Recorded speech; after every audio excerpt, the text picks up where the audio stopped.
Kita akan buka firman Tuhan. Mari kita buka dari 1 Petrus pasal pertama pasal 1 ayat 3 sampai ayat yang ke-9. 1 Petrus pasal 1 ayat 3 sampai 9.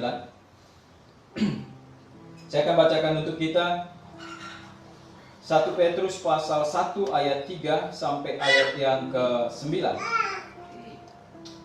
Terpujilah Allah dan Bapa Tuhan kita Yesus Kristus, yang karena rahmat-Nya yang besar telah melahirkan kita kembali oleh kebangkitan Yesus Kristus dari antara orang mati kepada suatu hidup yang penuh pengharapan, untuk menerima suatu bagian yang tidak dapat binasa, yang tidak dapat cemar, dan yang tidak dapat layu, yang tersimpan di sorga bagi kamu, yaitu kamu yang dipelihara dalam kekuatan Allah karena imanmu, sementara kamu menantikan keselamatan yang telah tersedia untuk dinyatakan pada zaman akhir.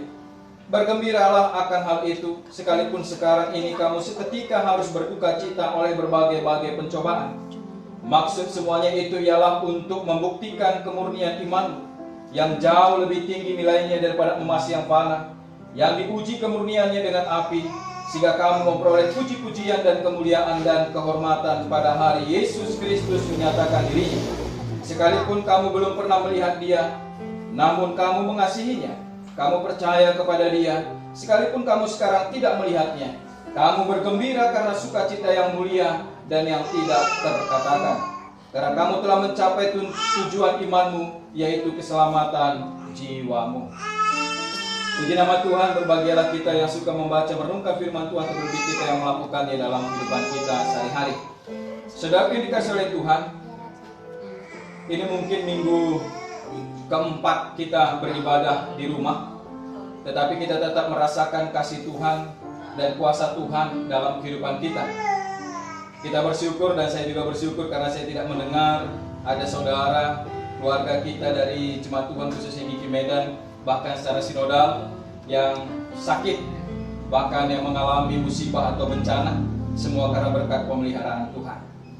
Jadi di pagi siang hari ini Tuhan mau ingatkan kepada kita bahwa di tengah-tengah penderitaan, bahkan bukan hanya bangsa kita, bukan hanya kehidupan kita, bahkan dunia pada saat ini, tetapi firman Allah mengatakan bahwa sekalipun ada masalah, pencobaan dan penderitaan, maka kita sebagai orang yang percaya itu memiliki kebahagiaan, memiliki sukacita.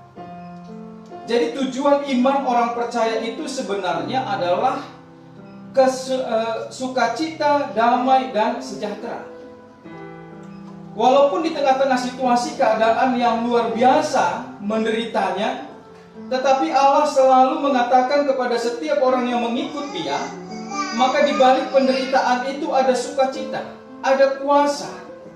Mungkin saat ini banyak orang memprediksikan kalau situasi keadaan ini berlanjut-lanjut, maka akan semakin parah dan semakin banyak hal-hal mungkin yang terjadi di tengah-tengah bangsa kita, lingkungan kita seperti yang tidak kita harapkan. Mungkin semakin banyak kita lihat hal-hal kejahatan, perampokan, dan lain sebagainya. Tetapi sebagai orang percaya, kita nggak boleh pesimis. Sebagai orang percaya, kita harus optimis. Sebab firman Tuhan katakan, janganlah kita pernah berharap atau berdoa akan kehancuran tempat atau bangsa kita, tapi berdoalah untuk kesejahteraan kotamu, tempat di mana engkau berada. Jadi kita mengharapkan bahwa sekalipun situasi saat ini tidak menentu, tapi ada satu hal yang Tuhan inginkan terjadi dalam kehidupan kita, bahwa orang percaya itu memiliki pengharapan, bahwa orang percaya itu memiliki tujuan iman yang dia yakini, dia percayai bahwa tujuan iman itu seperti firman Tuhan ayat 9 tadi katakan, tujuan iman adalah keselamatan jiwa kita. Walaupun ekonomi keadaan susah, tetapi jiwa kita ini tetap selamat. Jiwa kita ini tetap bersukacita, jiwa kita ini tetap tenang. Karena apa? Karena bersama dengan Tuhan. Ini yang mau kita renungkan di pagi siang hari ini, bahwa kebangkitan Tuhan Yesus minggu lalu kita merayakan kebangkitan dan kemenangan. Maka hari ini juga kita masih tetap merayakan kebangkitan karena Tuhan Yesus bersama dengan kita. Jadi Tuhan mau ingatkan kepada kita di ayat 3 tadi dikatakan, terpujilah Allah dan Bapa Tuhan kita Yesus Kristus, yang karena rahmat-Nya yang besar telah melahirkan kita kembali oleh kebangkitan Yesus Kristus dari antara orang mati kepada suatu hidup yang penuh pengharapan. Jadi sekarang mungkin ekonomi, keadaan, pekerjaan, bahkan banyak pegawai yang dirumahkan. Bahkan banyak mungkin orang-orang yang mengalami kesusahan untuk mendapatkan uang, kebutuhan sehari-hari, dan lain sebagainya. Tetapi firman Tuhan katakan tadi bahwa kebangkitan Tuhan Yesus dari antara orang mati itu memberikan pengharapan.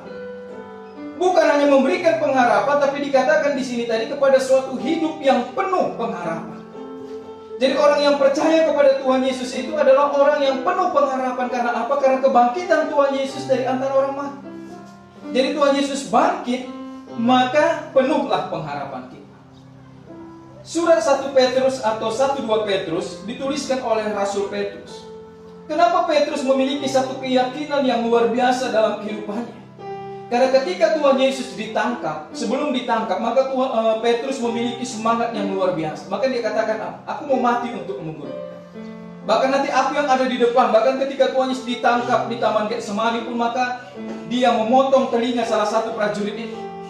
Tetapi Tuhan Yesus katakan apa? Semangat itu, kekuatan Petrus yang luar biasa itu akan menjadi lemah. Karena kekuatan manusia terbatas. Kemampuan manusia terbatas. Kalaupun manusia punya pedang, kalaupun manusia punya uang, kalaupun manusia punya kekuatan, semangat yang luar biasa, tetapi kalau dia tidak mengandalkan Tuhan, tidak melihat maksud dan rancangan Tuhan, maka apa yang terjadi? Tuhan Yesus berkata kepada Petrus, sebelum ayam berkokok pada hari ini, engkau akan menyangkal aku 3 kali. Jadi Petrus menyangkal Tuhan Yesus 3 kali. Di mana kekuatan semangatnya yang luar biasa sebelum Tuhan Yesus tadi ditangkap? Di mana kekuatannya pedangnya tadi ketika Tuhan Yesus ditangkap? Dia ada di depan memang. Tetapi ketika Tuhan Yesus sudah ditangkap, maka tidak ada kekuatan Petrus. Tetapi setelah Tuhan Yesus bangkit, maka kekuatan yang luar biasa itu tadi ada di dalam Petrus. Maka dia katakan, kebangkitan Kristus, kebangkitan Yesus Kristus membuat kita dilahirkan kembali. Dan kita memiliki penuh pengharapan, hidup yang penuh pengharapan.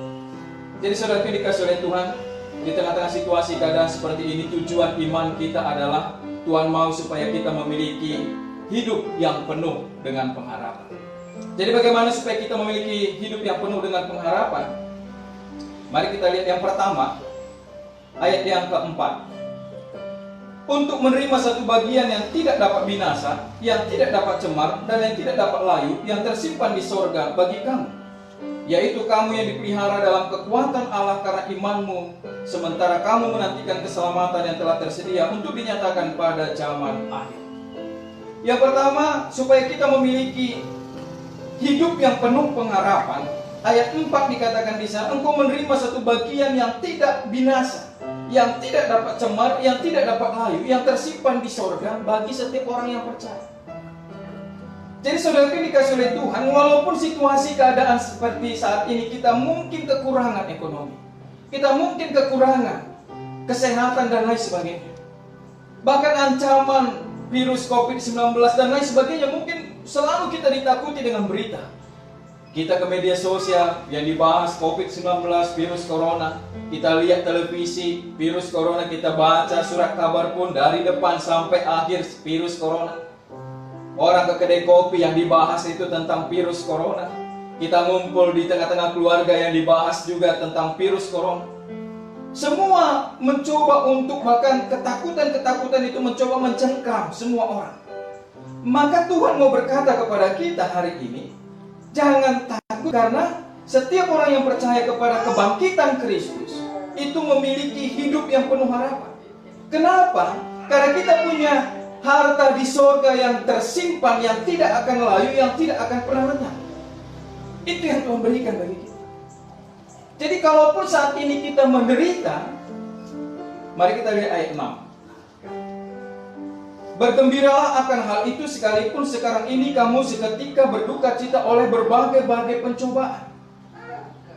Jadi kita memiliki iman atau hidup yang penuh dengan pengharapan itu karena kita memiliki satu keyakinan bahwa hidup kita ini sementara di bumi.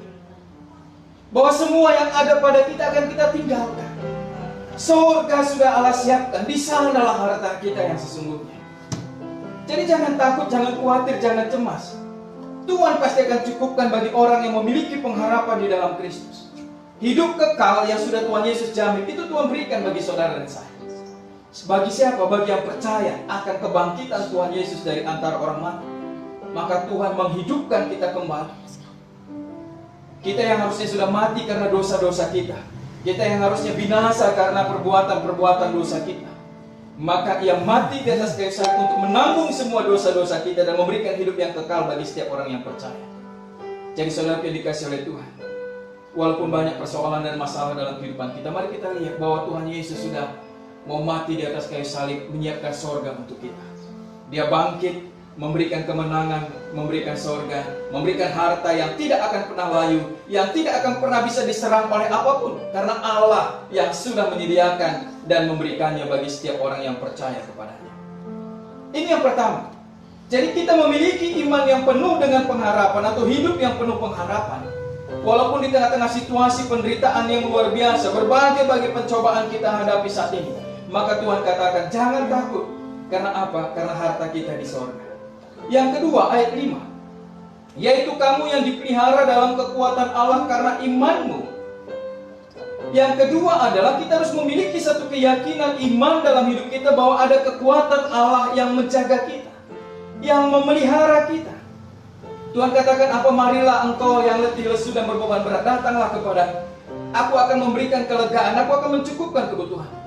Jadi Tuhan katakan bahwa setiap orang yang percaya kepada Tuhan Yesus, carilah kerajaan Allah dan kebenarannya, maka semuanya akan aku tambahkan baru. Jadi di tengah-tengah situasi keadaan seperti ini, marilah kita semakin dekat dengan Tuhan. Marilah kita semakin kuat di dalam Tuhan. Dikatakan di 4 tadi, untuk menerima sesuatu, ayat 5, yaitu kamu yang dipelihara dalam kekuatan Allah. Petrus, orang yang semangat luar biasa. Petrus orang yang kuat sebagai seorang nelayan, sebagai seorang prajurit. Dia adalah orang yang kuat, gagah berani.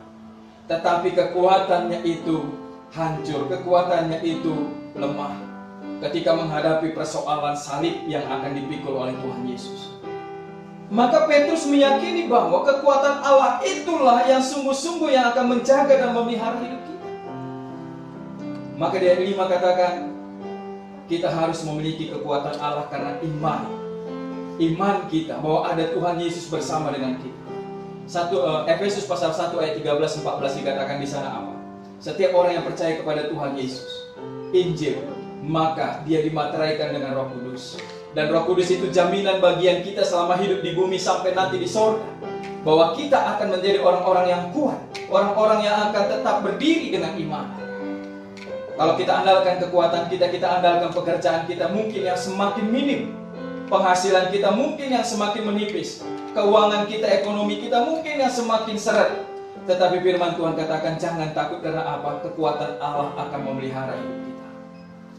Jadi dalam situasi saat ini, mari kita banyak berdoa, mari kita berseru kepada Tuhan. Tuhan akan memberikan hikmat bagi kita, bagaimana kita harus hidup. Orang yang percaya kepada Tuhan tidak akan pernah kehabisan akal. Orang yang percaya kepada Tuhan pasti dipeliharakan Tuhan. Nabi Elia saja ketika dia lapar, burung gagak bisa memberi dia makan. Kenapa? Karena Tuhan yang perintahkan. Jadi segala sesuatu yang tidak mungkin bagi kita kalau kita berseru kepada Tuhan, kalau kita percaya, kekuatan Allah itu melampaui dari akal pikiran manusia. Daniel, Sadrak, Mesak, dan Abednego, ketika mereka harus diperhadapkan dengan situasi harus menyembah Allah yang lain, tetapi mereka tetap menyembah Allah, menyembah Yahweh, maka mereka dipelihara oleh Tuhan. Sekalipun mereka diperhadapkan dengan kematian api yang luar biasa, tapi mereka diselamatkan oleh Tuhan. Sekalipun Daniel diperhadapkan gua singa, di mana di dalamnya ada singa yang kelaparan, yang siap memakan siapa saja, tetapi Daniel tetap sujud 3 kali sehari beribadah, berdoa kepada Tuhan. Dan Tuhan peliharakan dia. Singa yang lapar tadi dibuat Tuhan tidak berani menyentuh Daniel. Jadi saudara yang dikasih oleh Tuhan, kekuatan Allah itu luar biasa. Kalau kita percaya kepada Tuhan, kalau kita beriman kepada Tuhan, ada jalan Tuhan, ada kuasa Tuhan yang akan dinyatakannya bagi setiap orang yang percaya kepadanya. Dia akan pelihara hidup kita. Jadi jangan takut, berdoa, berseru kepada Tuhan. Dan ketika Tuhan gerakkan kita untuk melakukan sesuatu dengan iman, dengan keyakinan, lakukan itu untuk membuat kita semakin dekat dengan Tuhan. Ini yang kedua. Yang ketiga, yang terakhir. Mari lihat di ayat 6 sampai ayat 9, dikatakan di sana, bergembiralah akan hal itu sekalipun kamu sekarang ini seketika harus berduka cita oleh berbagai-bagai pencobaan. Maksud semuanya itu untuk membuktikan kemurnian imanmu yang jauh lebih tinggi nilainya dan seterusnya. Jadi saudara yang terkasih dalam Tuhan, iman kita, hidup kita akan penuh pengharapan ketika kita berbahagia, bersyukur atas segala pencobaan kita. Sekarang banyak orang bersungut-sungut.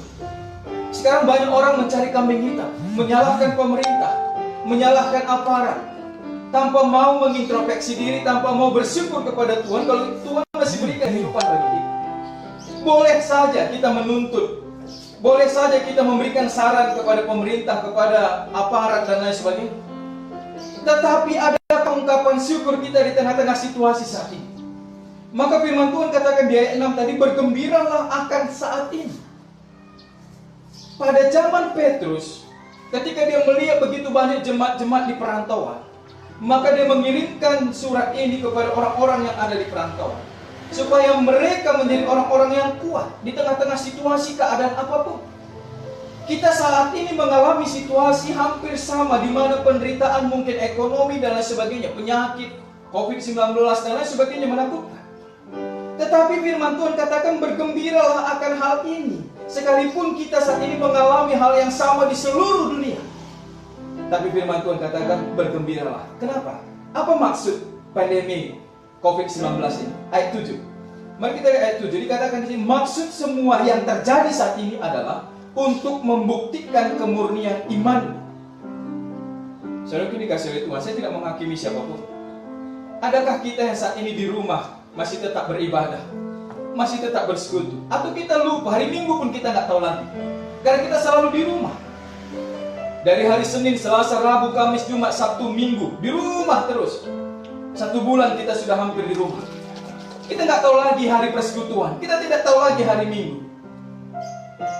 Di tengah-tengah situasi keadaan saat ini akan memurnikan iman setiap orang yang percaya, atau kita tetap menjadi orang yang beribadah kepada Tuhan, atau kita semakin longgar ibadah kita. Jadi saudara yang dikasih oleh Tuhan, kalau minggu ini pun masih Tuhan izinkan kita beribadah di rumah kita masing-masing. Mungkin minggu depan pun kita masih beribadah di rumah kita masing-masing.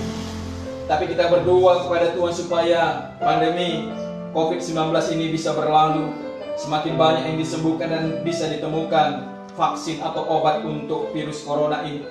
Tetapi saudara yang dikasih oleh Tuhan, tidak ada yang kebetulan. Jadi kalau kita bersyukur kepada Tuhan karena dengan virus corona ini di rumah-rumah, maka terbuka gereja-gereja. Orang berkata gereja-gereja ditutup, di mana ibadah-ibadah tidak boleh lagi ada di gereja. Gereja nggak pernah tutup, saudara. Kalau dulu misalnya di Sumatera, di kota Medan lah misalnya, di kota Medan ada 100 gereja yang beribadah setiap minggunya, ini misalnya. Tetapi sekarang, tahukah saudara, berapa gereja yang beribadah di kota Medan? Ribuan gereja yang beribadah di kota Medan. Waktu kita masih bebas beribadah di gereja kita masing-masing, maka buatlah dulu itu ada 100 gereja yang beribadah setiap hari Minggu.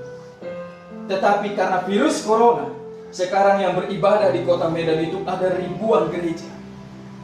Di rumah kita masing-masing kita beribadah. Sebab gereja itu bukan bangunan yang ada salibnya. Gereja itu bukan tempat di mana semua orang berkumpul di sana dan beribadah. Tapi gereja itu adalah saya dan saudara. Rasul Paulus katakan kepada jemaat di Korintus, tidak tahukah kamu bahwa kamu itu adalah bait Allah? Bahwa roh Allah berdiam di dalam diri kita. Kita inilah gereja. Di mana 2-3 orang berkumpul di dalam namaku, maka aku hadir di sana, Tuhan katakan.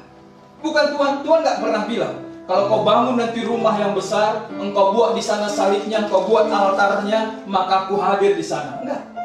Tapi Tuhan berkata, 2-3 orang berkumpul di dalam namaku, aku hadir di sana. Dan Rasul Paulus katakan, gereja itu adalah kita. Gereja itu adalah setiap orang yang percaya kepada Tuhan Yesus. Jadi, jangan bersungut-sungut. Walaupun saat ini kita masih dituntut dan diarahkan untuk ada di rumah dan beribadah di rumah kita masing-masing. Tujuannya apa? Ayat yang ke-7. Maksud semua ini adalah untuk membuktikan kemurnian iman yang lebih tinggi nilainya daripada emas yang fana yang diuji kemurniannya dengan api dan lain sebagainya.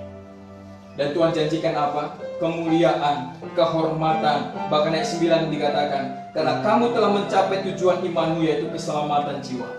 Jadi saudara dikasih oleh Tuhan, kita akan memiliki hidup yang penuh dengan pengharapan. Ketika kita melihat pencobaan, persoalan, dan masalah, itu bukanlah suatu hal yang membuat kita akan menderita. Bukan sesuatu hal yang akan membuat kita putus asa. Tetapi pencobaan-pencobaan yang Tuhan izinkan terjadi dalam kehidupan kita adalah untuk mendatangkan damai dan sejahtera bagi setiap orang yang percaya. Tujuannya adalah untuk memurnikan iman kita. Adakah kita akan tetap beribadah kepada Tuhan? Adakah kita akan tetap berdoa kepada Tuhan? Adakah kita akan semakin banyak baca dengarkan suara Tuhan? Atau semakin longgar? Harusnya semakin banyak. Dan yang terakhir, mari kita buka 1 Korintus pasal 10 ayat 13. Bahwa pencobaan-pencobaan yang kita hadapi saat ini adalah pencobaan-pencobaan biasa. 1 Korintus 10 ayat 13, firman Tuhan katakan, pencobaan-pencobaan yang kamu alami ialah pencobaan-pencobaan biasa yang tidak melebihi kekuatan manusia. Sebab Allah setia, dan karena itu Ia tidak akan membiarkan kamu dicobai melampaui kekuatanmu. Pada waktu kamu dicobai, Ia akan memberikan kepadamu jalan keluar, sehingga kamu dapat menanggungnya. Saudara yang dikasihi oleh Tuhan, Tuhan Yesus katakan, pencobaan yang kita hadapi saat ini, bahkan sampai kapanpun di depan kita, itu semua pencobaan biasa. Dan kalau kita mungkin lihat pencobaan ini semakin luar biasa, maka Tuhan katakan apa di ayat terakhir bagian 1 Korintus pasal 10 ayat 13. Pada waktu kamu dicobai, Ia akan memberikan kepadamu jalan keluar, sehingga kamu dapat menanggungnya. Tuhan Yesus sudah tanggung semua beban kita di kayu salib. Nyawanya saja Dia berikan untuk kita. Apalagi pencobaan-pencobaan yang kita alami saat ini, pasti Tuhan Yesus berikan jalan keluar bagi kita. Jadi anggaplah satu kebahagiaan ketika kita ada dalam berbagai-bagai pencobaan, karena semua itu adalah untuk memurnikan iman kita. Anak sekolah, kalau nggak ujian, dia tidak akan naik kelas. Seorang mahasiswa ketika dia tidak diuji oleh dosennya, skripsinya, tesisnya, disertasinya, kalau tidak ada itu, maka dia tidak akan pernah menjadi seorang sarjana, seorang S2 atau doktor. Jadi kehidupan ini, semua apa yang kita alami, apa yang kita kerjakan, kalau kita mau naik kelas, kalau kita mau naik tingkat, kalau kita mau mendapatkan sesuatu yang lebih tinggi, maka harus ada ujiannya. Jadi kalau ketika kita lewati ujian itu dan kita tetap bersama dengan Tuhan, kita pasti bisa. Dan Tuhan katakan apa? Kebahagiaan menjadi milik orang yang bersyukur. Kebahagiaan menjadi milik orang yang percaya kepada Tuhan.